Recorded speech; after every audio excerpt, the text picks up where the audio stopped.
Good morning. Good morning. What's going on, everybody? Today is March 9th, a lovely Tuesday, up early in the morning. Really just got real estate on my mind. I'm excited to be here in the present talking about real estate. Let's not sugarcoat it. Let's dive on in. When it rains, it pours. This is real estate, and this is Steve. We're going to talk about new construction. All things new construction is what we're going to talk about today, and I'm excited to dive on in. So let's hit it, guys. Why purchase a new home? That is the number one question that I get between what do I need to do in order to buy real estate. Should I go the new construction route, or should I go the pre-existing route, which is really the pre-owned homes? So proof is in the pudding. This is the hard fact. So there's obviously more inventory on market for pre-owned homes than it is new construction. Now, the competitive situation when it comes to the difference between pre-owned homes and new construction is more competitive to buy a pre-owned home than it is to buy a new construction home. It's no lie and all true to the matter. There is little inventory of new construction because you have to build from the ground up, but there's a lot and a ton of pre-owned homes. But the fact of the matter is new homes makes up 13% share of the market, while 87% of the market makes up pre-owned homes. Like I mentioned before, it is what it is. There is more inventory on pre-owned homes than new construction. The difference between the two is affordability. There are people that cannot afford to purchase a new home, but they can afford to purchase a pre-owned home. Now, when they go out and purchase a pre-owned home, they will better understand that the market is competitive at a certain price point. In particular, the price point that they find a home to be very attractive, not only to them, but to other people, which makes up the reason why more people on one particular listing has multiple offers. That is the hard truth. You don't tend to see multiple offers on there's really no such thing about multiple offers that I know of in the Dallas-Fort Worth market on a new construction. Either you the first one in or you the last one to get out. And what I mean by the last one to get out means you missed the boat. There's no other homes available for sale in that particular phase. So you are the last one that's out, and you having to really wait until you go into another phase in order to, go out and write a contract on a new home in another phase, which has a waiting list. And again, we're going to talk about that a little bit more too. But just some of the trends why people tend to go the new construction route versus the pre-owned homes. You got people that want to avoid, renovation problems. We just here ran into a situation where, we had the winter storm, and there are people that have homes and there are issues that come with homes. But obviously you have that insurance, that blanket, that if something goes wrong, you can file a claim for your insurance. But when it comes to renovation, and when you go out and you're looking at a pre-owned home and you're like, man, this house needs a lot of work, those are the reasons that you may shift to a new construction. Another reason with that, it comes problems with plumbing, problems with electrical. There are homes out in the market that are selling at the age of 1914, 1920s, the 30s, the 40s, the 50s, and so on. And so when you tend to get a home inspection, you look at someone may have had problems previously with plumbing. Maybe they had problems previously with electrical. But the thing about it is, while you have what's called a home warranty, which can be paid for the seller up to 1 year, and then you can be on a monthly plan to cover certain things in the home with a warranty. On a new construction, you have what's called a 1 year warranty, which is generally like a home inspection. Within the first year, you can go back to the builder with your home inspection and say, these are the things that we found out about the house. If that's done within that 1 year timeline, they will adjust those items because that's included in your warranty.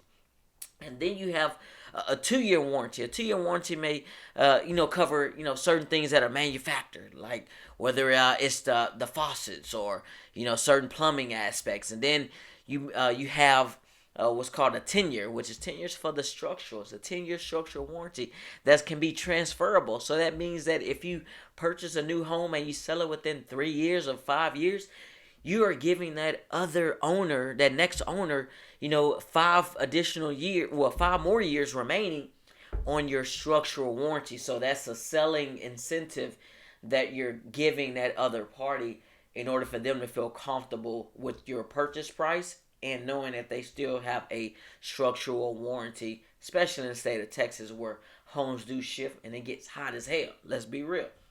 And so the other thing about it is customization and customizing and going to the design features. You walk into a home and, on a pre-owned home, you're not going to find out that everything is 100%. There's going to be faults and issues and things that come up where you're like, man, I wish they would have done this a little bit better. And that's the fact of the matter. Yeah, we wish. If you're nitpicking every single detail about the house and you walking in and you're on the fence in the very beginning that you're not finding exactly what you want in some of these homes, there's 2 things that you can do. One, if you're renting, then you may shift your focus and go towards a new construction so you can take the necessary time to sit down and get certain things. And even if you start asking about certain things into a home and you finding out that it's costing you a lot of money to customize it the way that you want to, just scale back and dial back and focus on what's a necessity versus what's a want. And then over time, you can customize at home a little bit later, especially if you plan on being there a lot longer. Just improve it over time, but focus on the necessity, things that can be a costly item like cabinets or countertops or floors, and then just leave it from there. Maybe you focus on the master bathroom, not necessarily the secondary bathrooms, but that you want to update everything and you want to give this special glamour to the home. Listen, you don't have to do all that. Don't spend all your money on upgrades at the very beginning. Scale that over time. Focus on what's necessity and then go from there. But things that you can't change is a lot of it has to do with structural.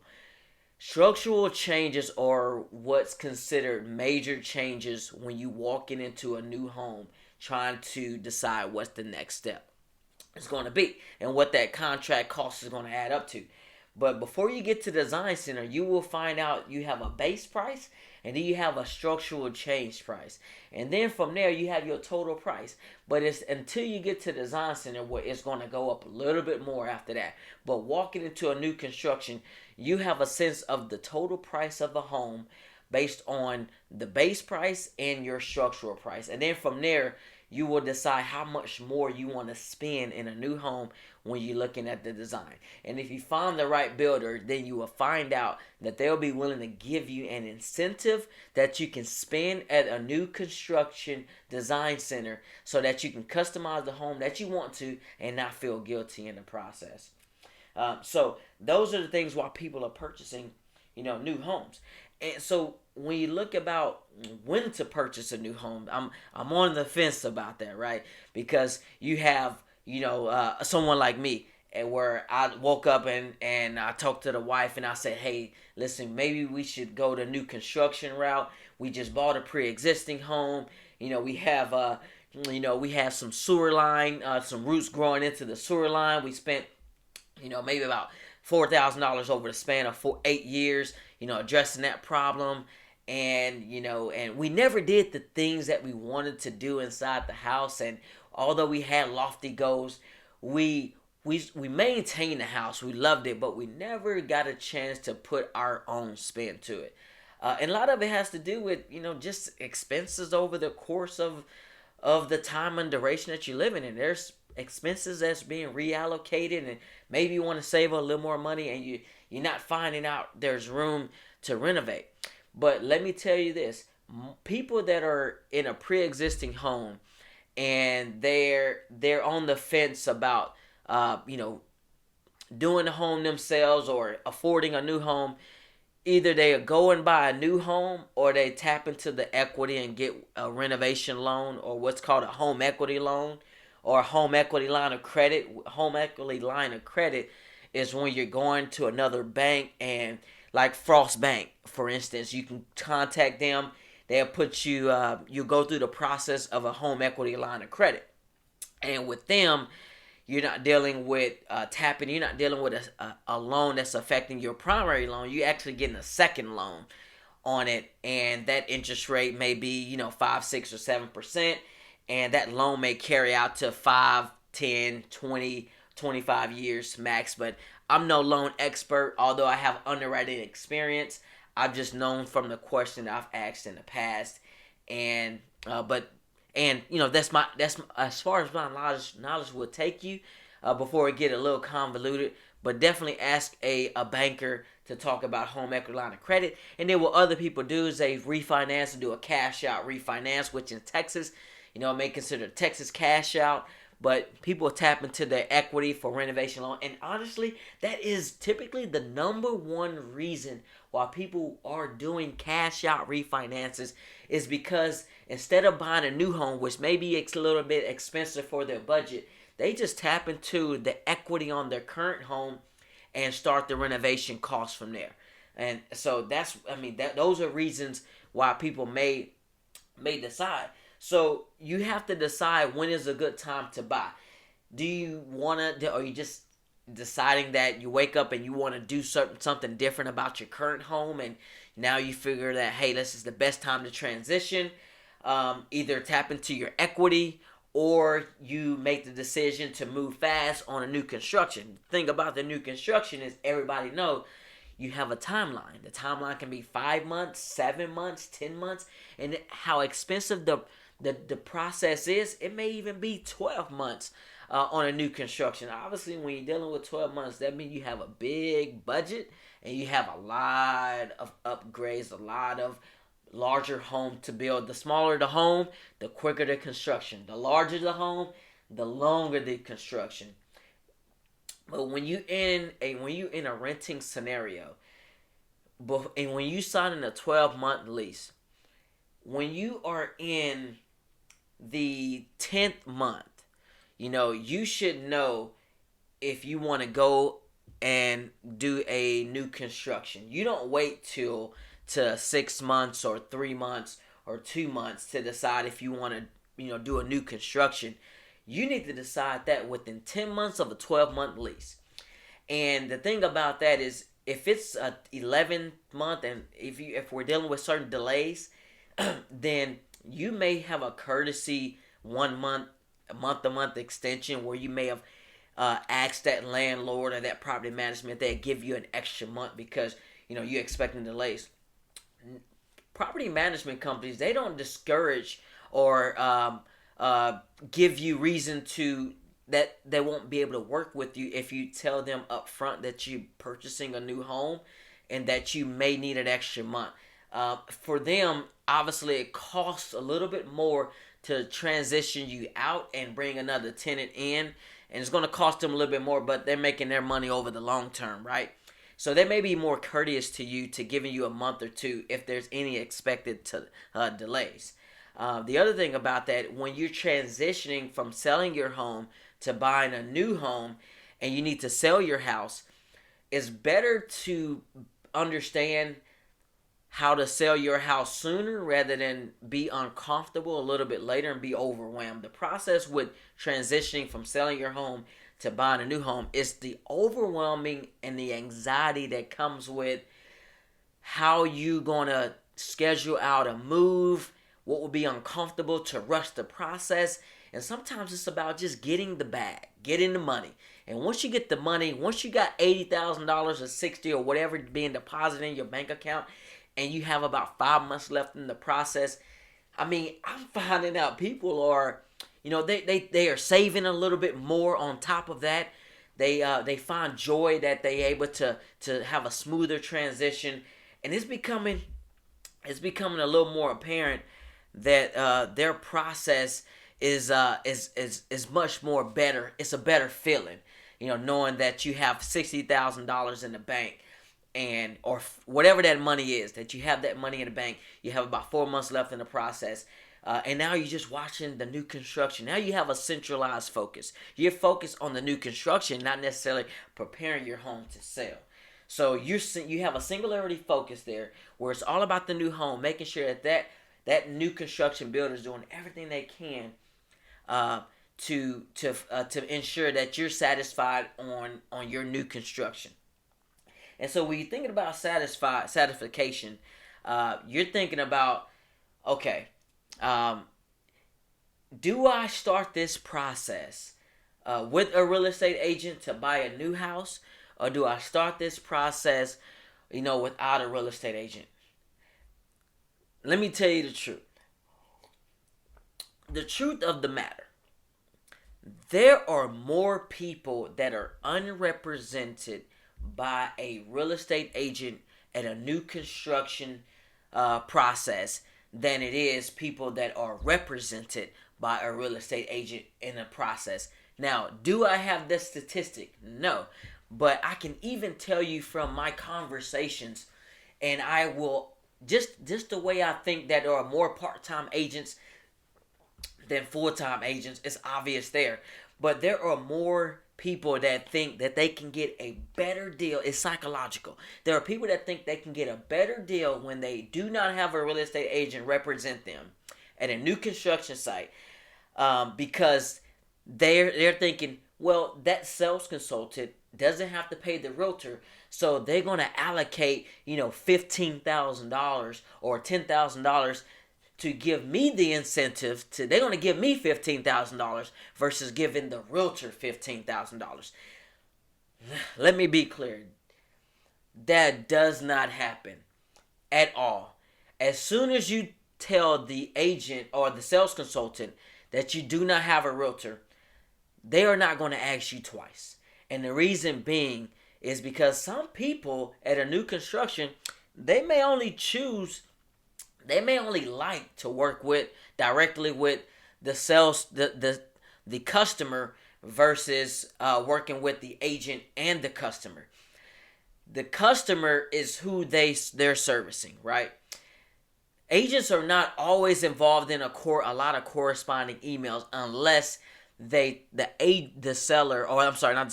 customer tells the actual sales consultant, please include my real estate agent in the process on emails.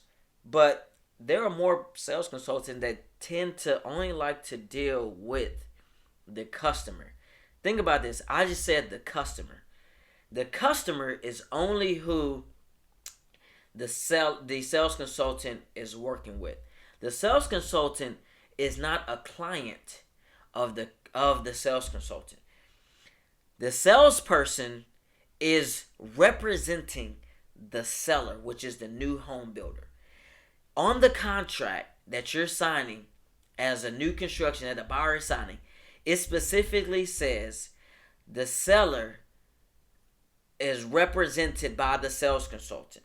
The sales consultant does not represent the buyer. The buyer is relinquishing their representation by not having an agent represent them. They're signing on the bottom line. The difference between having an agent and not having an agent is a piece of paper which says, do you have an agent or do you not have an agent? Let me tell you this. The sales consultant is not going to ask you twice. Once you say no, they are not going to revisit the process so you can add your agent back on. But when you are signing that cue card at a sales consultant and you walking into that new construction for the very first time, and let's just say you walking into other construction sites and you walking in, you looking into that model home and you're saying, this looks great, and that salesperson says, hey, fill out this information card so I can have your information on file. That is a setup.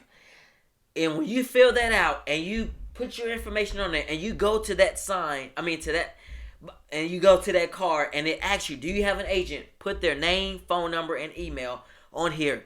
And when you fill out that card and you're not putting an agent on there, there is no track record to document that you actually have an agent because you just filled out their card and said that you didn't. So it's a paper trail, guys. It's a paper trail. Listen, that information card is a setup for the paper trail to not pay a real estate agent when you tell them you do not have one. I recently had a buyer that I helped in a rental situation. We stayed in connection through the process. They are coming up on their 12 months. We stayed in connection. Let me tell you what happened. Honest to God truth. And I'm transparent here. And I speak transparently because I'm passionate, because this is Steve. This is what I do. I contacted this person. I said, hey, listen, this is the right time. You're getting ready to move. Let's revisit.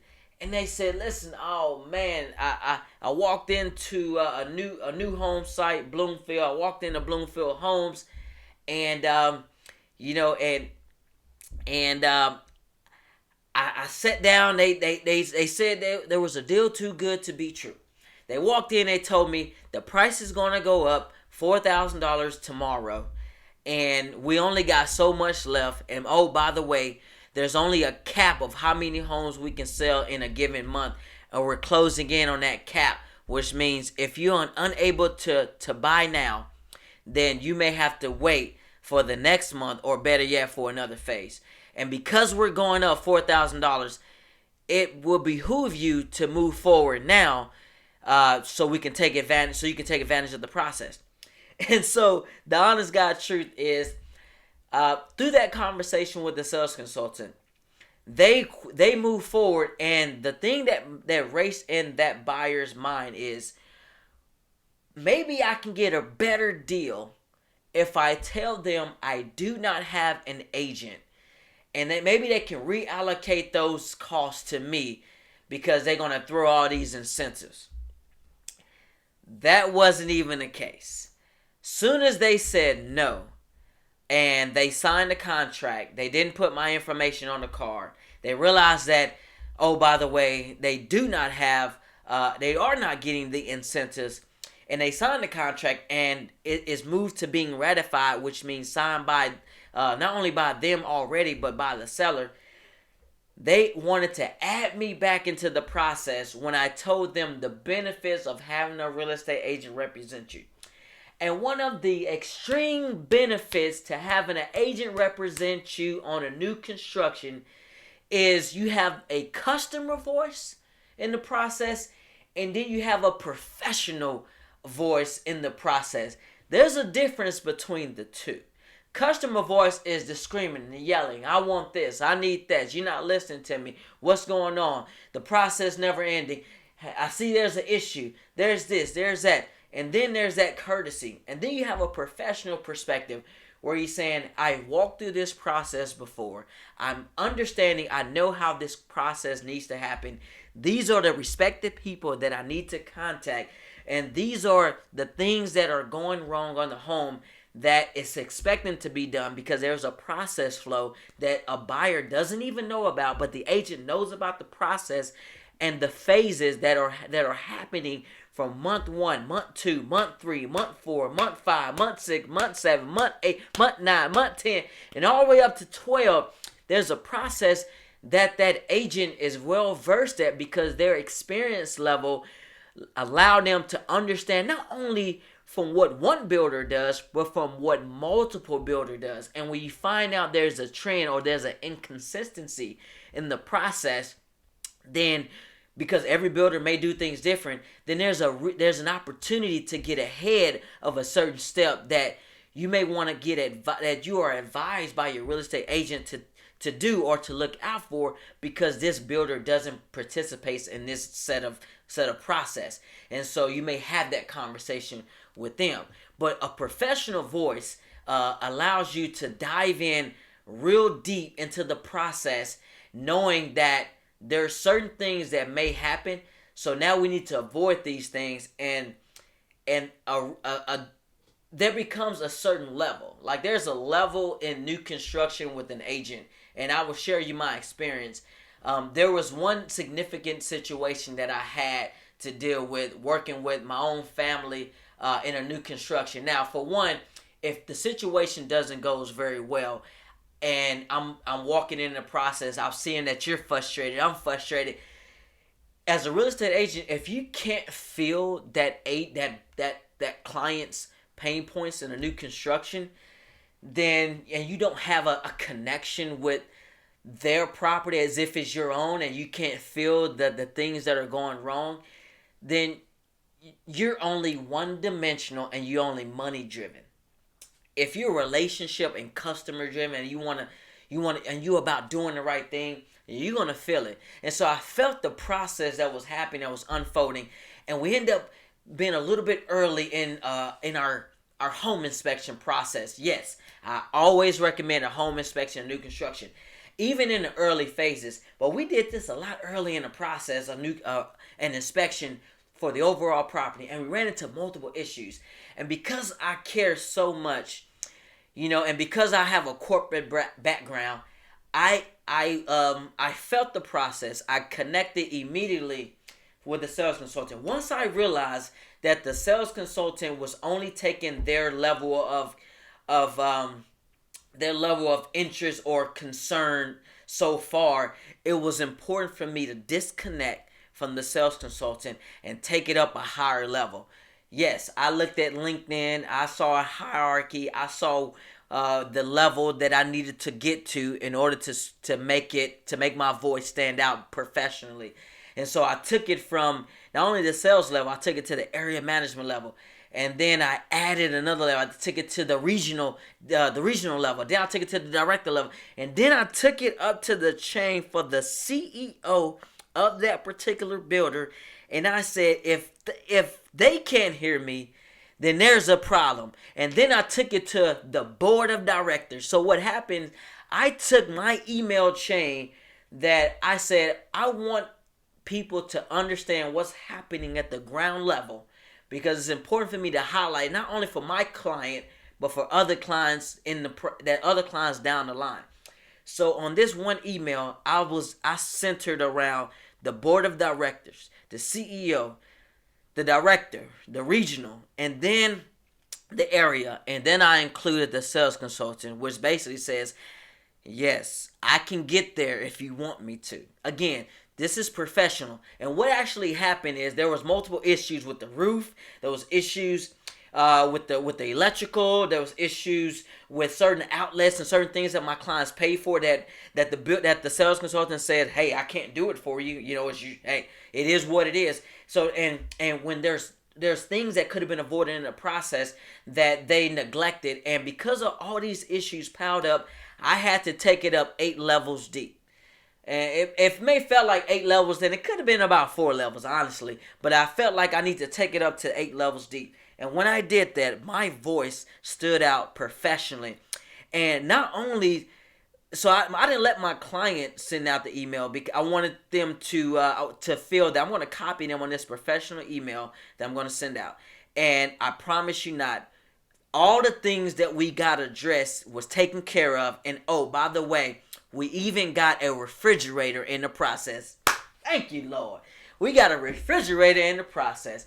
Guys, listen, this is serious. This is why you have to have a real estate agent represent you in the process. You're thinking that a new construction is going to be 100% clean. You're thinking that a new construction is going to allow you to be in control. You're thinking that a new construction doesn't require another set of eyes, doesn't require another set of ears, another set of mouth, doesn't require you to have a much more of a choir presence where you're not singing a solo. You have a deeper voice because it transcends, because you're piling on your voice on top of others.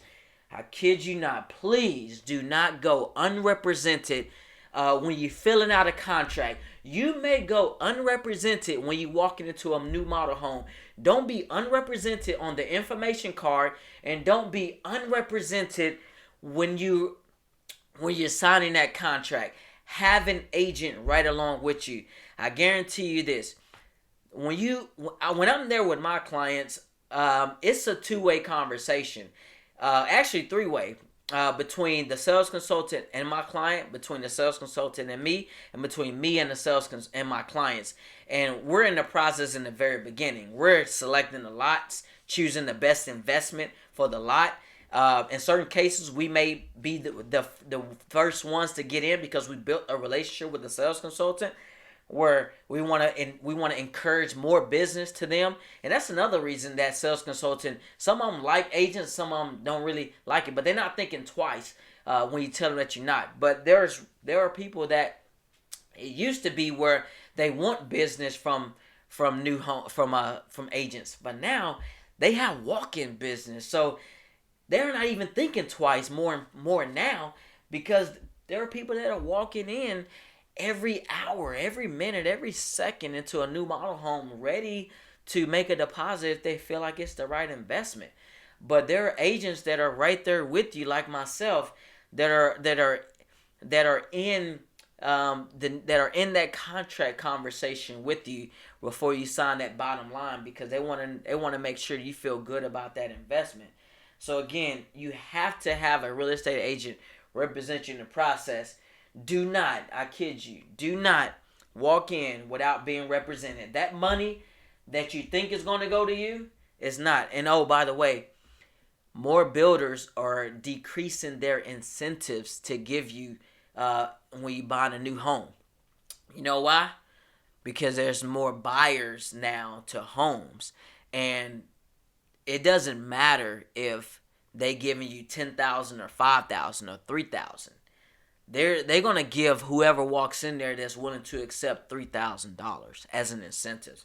So they may not be willing. They are slimming down their overall incentives. They're slimming that all the way down. But you have buyers that will ask you, "Hey, what can you do for me in the process? I know that it's a new construction, and I know that I'm in control.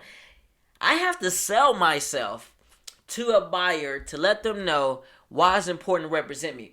But I'm selling myself, but I'm more talking with them and why it's important." And then they realize, oh, I never really realized that, you do all this in the process. I thought it was, a piece of cake. Not at all. It's not even a piece of cake. But please don't take the process lightly in terms of your representation. And those are the ways that an agent can really help you get involved in the process. And lastly, it's all about, not lastly, but, do you need an inspection for your new home? I highly encourage, like I told you before, 100% of my clients that I work with, I encourage them to get a new construction inspection. And then secondly, about 98% of my clients actually do it. What I've been able to do recently, actually for the past couple years, I've been able to, partner with the buyer and say, "Hey, listen, I know that you're sharing you're sharing those expenses, and you're sending out money, and it's going to cost you about $400 to $500 for a new home inspection." And so I tell them up front, I say, "Listen, if you do this inspection, I will reimburse you the inspection expense at closing. But here's the deal: you got to get to the closing table first, and in order to get this money back, right?" And so I reimburse them back, and I put it as a lender line item, and I give them basically their inspection reimbursement goes back to them. But that is my encouragement, that they need to have a new home inspection. Some people, there's a rush process and they may avoid that. Some people don't have the money. But understanding the trend, I say, you know what, I have to do something, because I do find a lot of issues with a new home inspection that comes up. There's certain people, when you're doing a new home orientation, you have what's called like a quality control person that's with you doing a new home. I've seen it to where the oven wasn't working, the dishwasher wasn't working, insulation missing in the house. There was plumbing issues that happened. There was drippage. Like, there's things that a new home orientation quality control person doesn't do, but the home inspection does. The home inspection is a third-party individual that is unbiased and is representing your best interest rather than the interest of the builder. Now you find out that certain builders will tell you we hired our own third party inspection that are unbiased as well. And so yeah, that may be the case, but I guarantee you this: most of them are not licensed inspector by the Texas Real Estate Commission, and so because of that, they don't have the wherewithal and the detail and the due diligence process to go through every step by step that is on that inspector's checklist, because they are not a certified inspector. But you have green tags, and you have where things are. You have what's called like a certificate of completion, and things like that. And so where, hey, this home is deemed 100% completed because the city came in and gave you all these green lights. But the city is not doing what a home inspector does. So please, I encourage everyone to get a home inspection when you go through the process. And so those are the things that the inspector does. And here's the other thing, guys. There was one time that I was looking at the quality control person. I was like, this person really looks out of shape. And there's no way they're going to go in that attic. There's no way they're going to do the tossing and turn and all these go on the roof. There is no way that they're going to be able to do that because they look out of shape. And as I was there, watching them go through the process, I saw with my own eyes. They did not do what a home inspector would normally do in the process.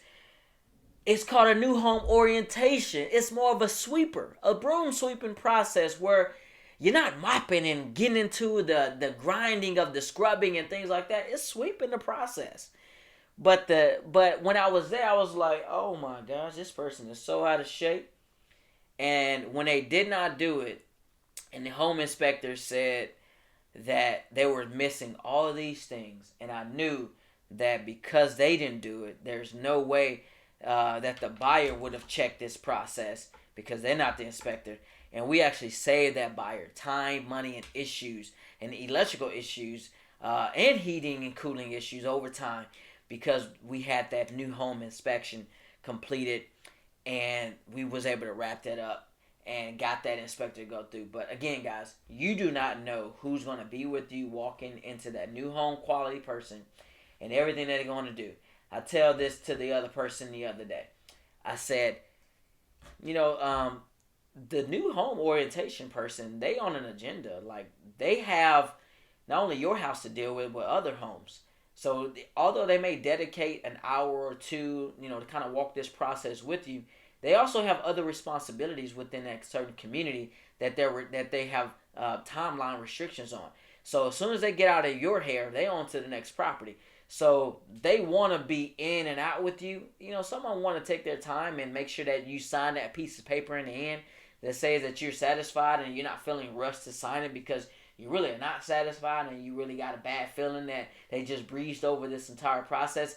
Yes, they do want you to sign that documentation at the end of your walkthrough that tells them that you're satisfied and that we are going to address all these items that we saw, which is what you call that blue tape, and whether it's texture, whether it's paint, whether it's these other things. It's more of a cosmetic approach to a new construction orientation versus a deep dive. And so while they are addressing your cosmetic concerns and they want you to sign that piece of paper, they're not getting to the nitty gritty. And so be very mindful of that new home inspection, that you have that done before your walkthrough. You do a new home inspection before you have the new home orientation. And generally builders like to see that 3, 2, or maybe 1 day, or sometimes the day of, with your new home orientation. So you just time it perfectly. And we have access to the personnel to hire a good, solid home inspector. But you're going to do that before your orientation. So it's going to expose a lot. It's going to expose their process. And then it's before you sit down with them on a new home orientation, it's going to expose things that they neglected in the process. And so when I'm there and I see that builder has gotten a report from the inspector, and then we're doing a walkthrough, I'm sitting back knowing I feel a lot better for my client on this investment because they've gotten that two-step process. And we've seen issues and large ticketed issues where there have been foundation issues in the past. And that client that agent was representing had to stay in a budget suites for 2 weeks and had a big dispute with the home builder because the inspector saw foundation issues and that needed to be resolved. And luckily, they moved in after that was taken care of. But imagine if they did not get that home inspection completed, and it would have been catastrophic for that person to feel comfortable in the process. But as a real estate agent, we leverage contacts, right? We give you home inspectors. We give you custom closets design if you want to tell the builder to just avoid the rods in the master because you want to customize it, or you want to, certain builders do not pay for shades, and it may be an add-on, but we may leverage contact for certain shades.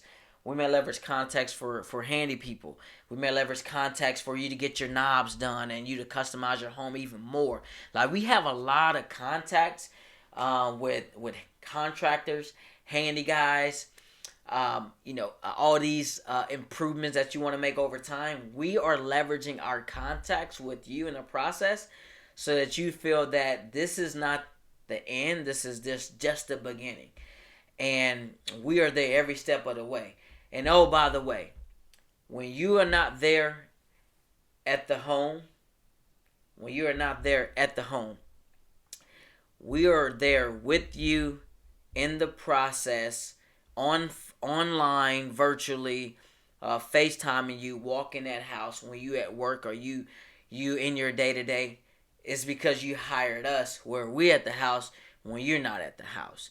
And you're feeling secure, and we may point certain things out that you need to notice, and we may tell the builder a lot early and on in the process how things are not being done. What the sites is not clean, it's like a mess. There's certain things that I'm noticing. Have you noticed this? Like, we're doing all those things to make sure that you feel comfortable in the process. Again, guys, that's a lot of things that are happening with new construction, but I feel excited about new construction. People are moving in because the amenities look good, and they want a fresh perspective on amenities. And the lack of inventory is driving this new construction market. And overall, 33% of buyers who owned a home said that a new home had better value. A new home appreciates much faster in the first year than a pre-existing home. And it's because you have new construction prices are going up, if not every couple weeks, every month. And you're walking into instant equity, almost up to $25,000 in instant equity within the first year of that new construction because the builder's price already moved up. But on a pre-existing home, you're not walking in $25,000 over the first year. Now, we're averaging about 8 to 10%. So based on your purchase price, you may have that. But that gradual increase is much faster in the first year than a new construction. Than a pre-existing. So those are the appreciation of value is a lot higher than when you purchase a new construction. That's another reason why people may look at going at new construction. And the agents like to brag, hey, my client bought a new house. It took them about 10 months. They walking in with instant equity. They paid this money down and everything like that. That's good, That's good to talk about. That's bragging rights, right? Not thinking that pre-existing home, it has overall better value as well, but the instant equity within the first year is really what stands out a lot to me, and over time, and but either better one is a good value. Is obviously you pay at market value for both.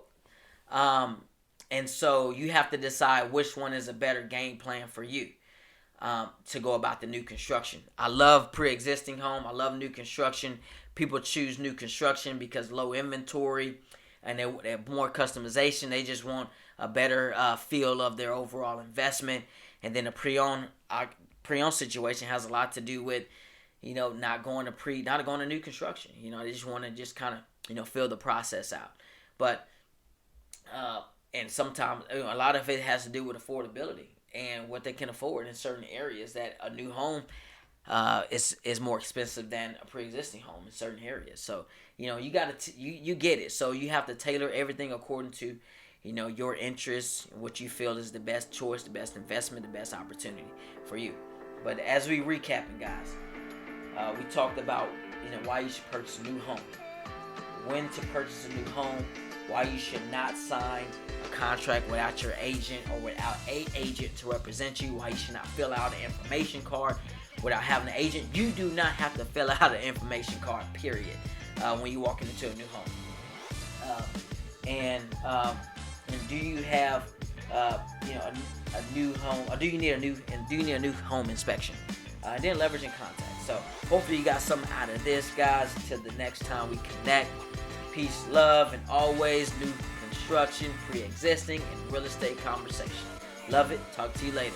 This is When It Rains, When It Pours. This is Real Estate. This is Steve. Talk to you later.